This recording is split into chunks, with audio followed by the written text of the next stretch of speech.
Okay, so I had an interesting back and forth between one of our subscribers, Tim. Shout out to you, Tim. Hopefully you're watching this video. I told you I'm going to make a video on this to explain something that I couldn't explain on a comment. Okay, I really had to make a video on this. And so we were talking in regards to my recent video titled Satan is God, where I talk about the importance of contrast and how contrast is foundational to existence, and how you would not be able to appreciate without having the experience of contrast. So you wouldn't be able to appreciate health without being sick. You wouldn't be able to appreciate the sun without the clouds and without the rain.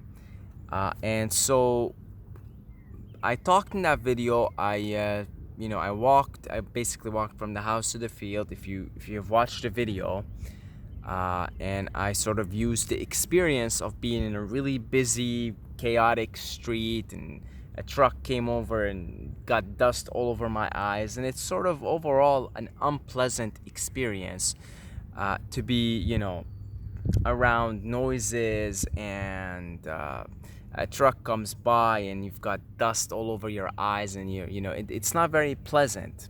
Most human beings will not find that experience pleasant, at least not pleasant to the human, let's say. Okay, and so I talked about how this is the contrast, and so it's disharmonious, and it sort of makes you appreciate harmony. So I think Tim was saying how,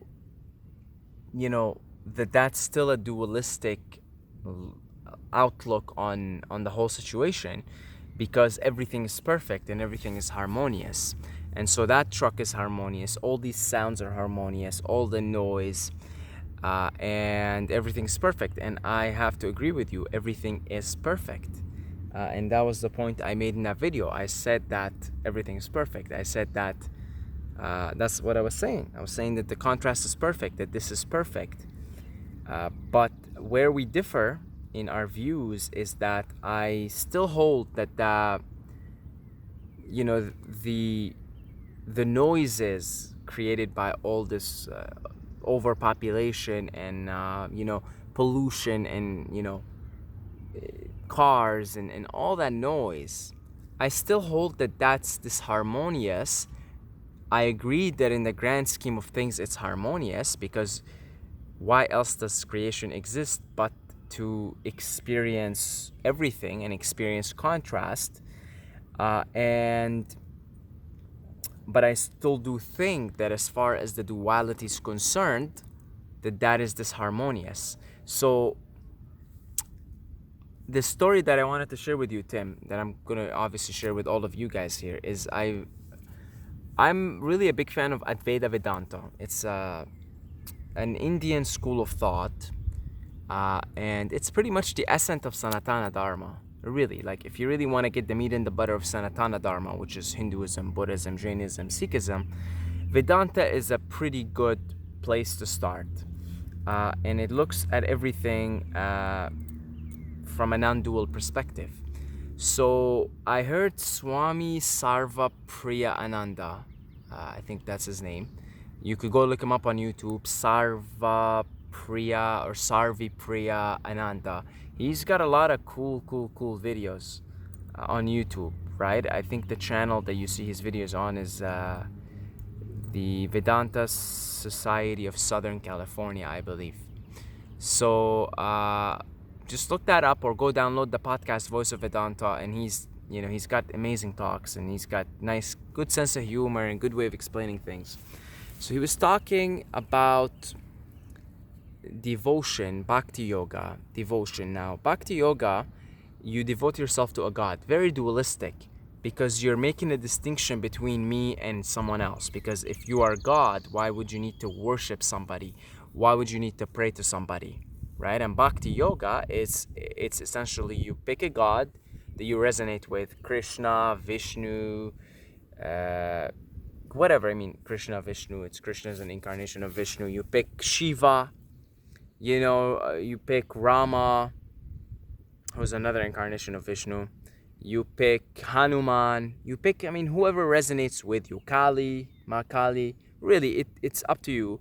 And then you just fully immerse yourself in the love of that God, in the divine, and you worship that God, and you really offer food and prayers and blessings to that particular God. And so, from a non dualistic perspective, I mean, that's the epitome of dualism, because you're worshiping someone other than yourself. You're still looking for something external. Okay? And so that's dualistic. I mean, if everything is, Advaita means non-dual, then why would you need to worship anything other than yourself, right? So he was saying, well, that's a good question. Why would you do that? And so then he used a personal example, because he's a monk, right? He used a personal example. He said that there was this man when he was training in his younger monk days. There was this man who was pretty much a self-realized being, okay? And he was self-realized, and so everybody sort of knew, because you could tell, and there's a certain vibe about a self-realized being, a certain way of, you just know. And so then one day he was picking flowers, right? He was just kind of picking flowers and, doing something that otherwise the younger monks would do, because the stereotype goes, if you're self-realized, then you're really not concerned with anything within this world. You're fully immersed in teaching, you're fully immersed in just kind of higher matters. And there he was picking flowers. And so a young monk came up to him and said, aren't you supposed to be inside the ashram teaching people and reading and doing all these things? What are you doing here picking flowers? That's a young monk's job. And he looks at him and he says, what else am I gonna do? What else am I gonna do? And so what that line implies, and what that the moral of that story is that, look, yeah, we get to the point of non-duality. Yeah, we know that all is one, but we're still in the duality. What else am I gonna do but pick a flower? Before Satori, carry wood, chop water. After Satori, or chop wood, carry water. After Satori, chop wood, carry water. And so he just looks at him and says, what am I gonna do? You're still inside the duality. Oh, okay, it's not real, it's an illusion. Yeah, we get it. It's all one. It's already happened. It's one moment anyway. It's a dream. But what else are you gonna do? You still acknowledge that it feels real. The experience of duality feels real.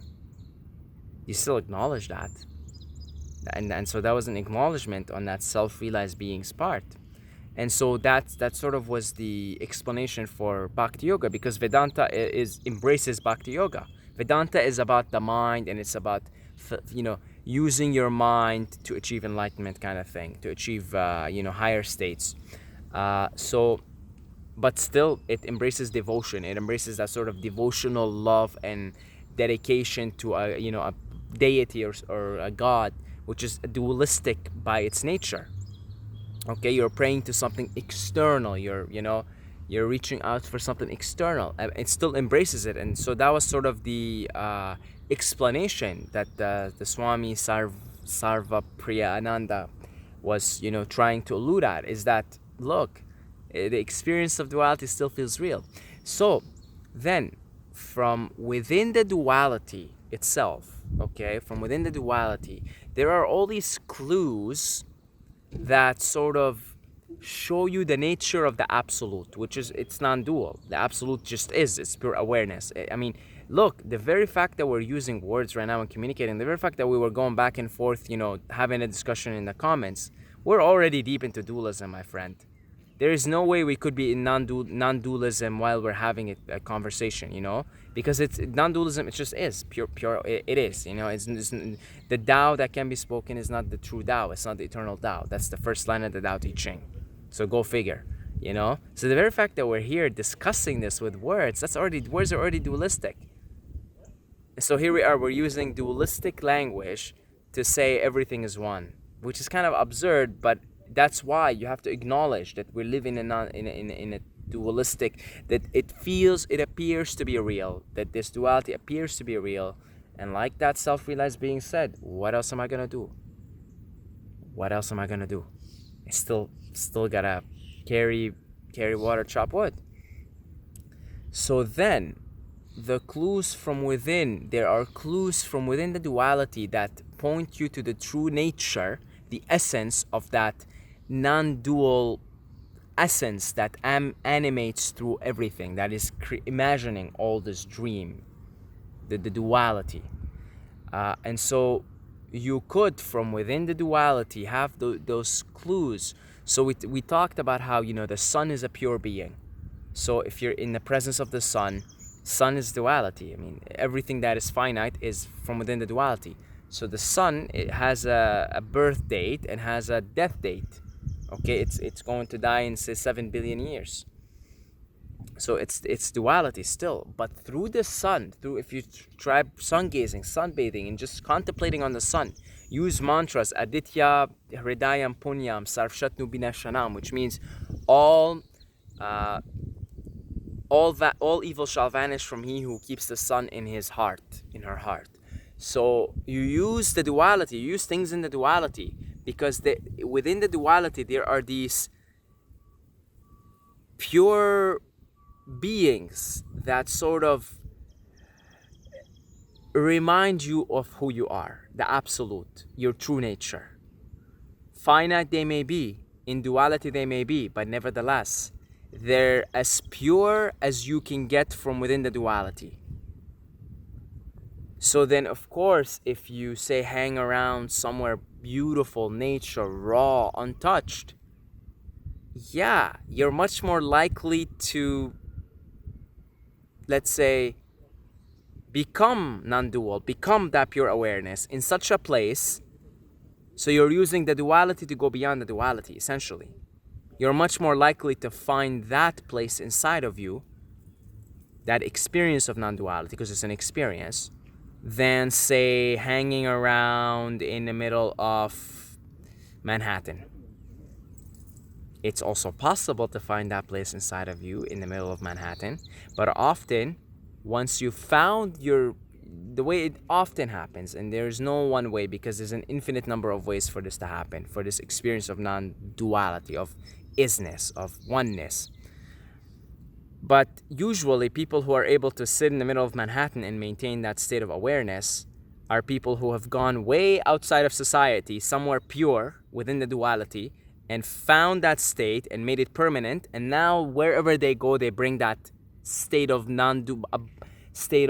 abiding in the state of non-duality everywhere they go. You see, but usually they would have to go somewhere that resembles purity. And so this is why Jesus went to the desert. And this is why Muhammad spent so much of his time before he got his revelations in Ghar Hira, in a cave called Ghar Hira. Ghar means cave. I mean, what's going on here? These people understand, these people that have reached these states of permanent non-dual awareness, they understand that from within the duality, they can use the duality to go beyond the duality. And so they understand that there are certain parts of the duality, certain ways of behaving, certain environments that resemble the true nature of the absolute, that's the non-dual experience we're talking about, that pure awareness. And so if Jesus didn't understand that, why the hell did he go to the desert? And if Muhammad didn't understand that, why the hell did he go to a cave? Why didn't he just stay in the middle of Mecca in civilization? Like, what do you think? It was only after he reached that state that he came back to civilization, which is impure, you see, which is disharmonious, and began to spread his message. So yes, civilization, which is, again, it's disharmonious. It's a lesser form of purity. Yes, from the grand scheme of things, it's harmonious. Because it's perfect, because it's all perfect, because everything is perfect, everything is in place, the contrast is perfect. But from within the duality, it's further away from the purity, further away from the Tao. You see, so from within the duality, it's still disharmonious. And so then that's why people like Muhammad, people like Jesus, people like Buddha, Buddha just went outside to the jungles and just sat under a tree. Why didn't he just hang around in his city? Why do you think Buddha didn't just hang around in his city and said, I'm going to sit here in the middle of the city, this harmonious place, and I'm going to get enlightened? No, none of these guys did that. Lao Tzu goes all the way out, rides out of west. The legend says he rode out west, never to be seen again, because he was a librarian. Did Lao Tzu sit in the middle of some Chinese city and said, I'm going to write the Tao Te Ching here? No, because these people understand. They understand that there are certain places from within the duality that resemble the nature of that non-dual awareness. And they'll use it. They understand that there's certain ways of being harmonious from within the duality and certain ways of being disharmonious from within the duality. And they also understand that all of it together is harmonious. It forms that all-encompassing harmony. You understand? And so, like that being said, that self-realized being said, it's what am I gonna do? I'm just gonna hang out here, pick flowers. Before Satori, chop wood, carry water. After Satori, chop wood, carry water. The duality goes on, the show goes on. Right? I mean, tell me, why do Buddhist monks, why are all, not all, by the way. I go to a Buddhist monastery here, it's right in the middle of a city, right? But I'm talking about, go to Thailand, those places, and you'll see, I haven't been, but I'm going soon, and I've done my research on the matter. You'll see that the most, beautiful monasteries and the biggest monasteries are often somewhere outside the city. Okay?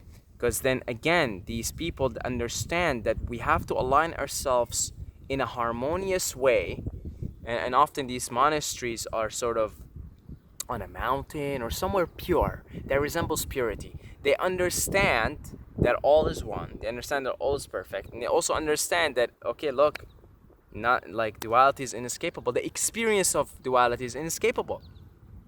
It's inescapable. So then let's use the duality. Let's align ourselves with whatever reminds us of the overall harmony of the Tao, and let's sort of align ourselves with that from within the duality. Okay, now you've mentioned also another comment that you've been doing raw vegan, you've been doing raw fasting, intermittent fasting, all this stuff. Why have you been doing that? Why don't you just go back to eating McDonald's and Big Macs and all that stuff that from within the duality creates a state of dis-ease, disharmony inside your body? I mean, I would say go back on a 6 months diet eating nothing but McDonald's. Let's see how your non-dual awareness does with that. Okay? You would have to have established firmly an awareness that abides all the time permanently in non-duality for you to do a 6 months, a year diet on McDonald's and still maintain the same awareness. And any self-realized being can do that because now they have all the powers of God. So they could take a Big Mac and transmute it into the holiest energy, the holiest energy that you could think of, the purest energy you could think of. And it not only will it not harm them or create a disease or disharmony, it will probably even uplift them even more. But you'd have to have already established that state of awareness permanently. That's what being enlightened is, because now they've gone beyond the duality, so they can go back to the duality, play from any place, doesn't matter. So I totally understand where you're coming from. Okay, I totally dig. I totally understand where you're, because yes, Jesus can be here and he could go on a year diet of just eating Big Macs, just McDonald's. That's it, and it will not create a state of dis-ease or disharmony inside his body. He's God. He's God. He's God. So he'll just do whatever he wishes. I mean, he's the creator. He's got all the powers of the creator. He'll turn whatever he wants. He's an alchemist. He's a full-out graduated alchemist. He'll do as he wishes. Okay? But before that, Jesus played from within the duality, said, look, there are certain places in the duality that are harmonious, certain places that are certain ways of behaving, certain environments that are disharmonious. I'm just going to dip out of this disharmonious-ass place, okay, with all these people killing each other. I mean, the Romans were pretty, brutal. I mean, that's, they had like gladiators was just a regular thing, like going and seeing people killing each other and actually getting off of it, right? He said, I'm gonna get the hell out of here. and I'm just gonna go to a desert. I want something pure, something quiet, quietness, calmness. That reminds, because that true nature of that non-dual awareness, that isness, that Tao, it's calm, it's quiet, it's eternally quiet and calm and peaceful. So Jesus had to go somewhere within the duality that resembles that. So he had to go somewhere quiet, calm, pure. Then gets that, just like Buddha under the Bodhi tree, now says, okay, I'm enlightened permanently. Oh, I am God now. Who cares? I'll go on a year eating Big Macs. And that will, I will eternally now remain in a state of harmony. Big H harmony. Okay? So yeah, I just wanted to maybe clarify my thoughts in that regards. And yeah, if you would like to continue the discussion, just leave me a comment down below. And I want to thank all the Patreons for supporting this channel. We have been getting quite a bit of Patreons as of late, and I'm really grateful, you know. So I want to really thank you guys from the bottom of my heart. See, what are we gonna do? We're gonna have to play the duality here. I mean, yeah, I'm thanking myself here, but I mean, you know, it appears that there's you and there's I. So as long as we're experiencing that, and as long as I'm here, yeah, I mean, let's do it. Thank you guys. Thank you for the support. And if you would like to pledge your support with as little as $2 a month, okay, you can buy me a young Thai coconut, or a cup of hot water, or I don't really drink tea anymore, I gotta change that. But if you'd like to show your support in any way, you could do so with as little as $2 a month. You put it in there, you forget about it. So if you've been putting it off, get off your ass right now. Get your credit card, put the information there, and goddamn it, forget about it. It'll take you 5 minutes at the most, okay? And if you're interested in booking a one-on-one consultation to talk about anything, like whether it's this kind of stuff or anything else, really personal stuff, dualistic, samsaric stuff, or nirvanic stuff, I'd be happy to talk to you about it. So down below, the consultation link, as well as the Patreon in the description. And until next time, may the force be with you.